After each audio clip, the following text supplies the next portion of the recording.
তারা যখন দিতে পারবে না তখন সেদিনকে আপনারা প্রতিবাদ করবেন আর বলবেন একবার বাংলায় ভারতীয় জনতা পার্টিকে আপনারা আনুন। আমি দায়িত্বের সঙ্গে বলছি যে ডেভেলপমেন্ট বাংলার মানুষ পেতে পারে। একবার ভেবে নিন এই পশ্চিম বাংলায় কি নেই।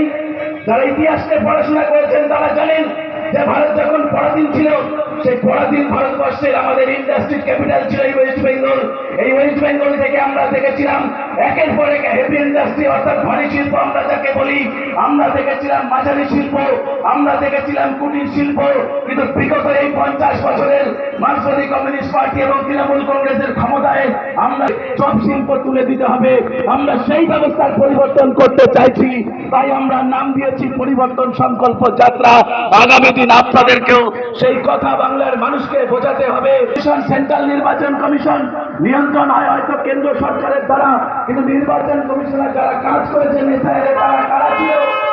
বিজেপি স্টাফ করা যে সমস্ত বিএলওরা যারা সঠিক তথ্য দেবেন, অর্থাৎ যদি তারা কোনো অবৈধ বাংলাদেশের অনুপ্রবেশকারী তাদের নাম যদি তিনি কেটে দেন, সেদিনকে তার উপরে চাপ সৃষ্টি করে বলেছিল যে সরকারি কর্মচারী আপনারা ভুলে যাবেন না, আপনারা রাজ্য সরকারের বেতন পান। অর্থাৎ দায়িত্বে থেকে চেয়ারম্যানকে বন্ধ করতে হবে।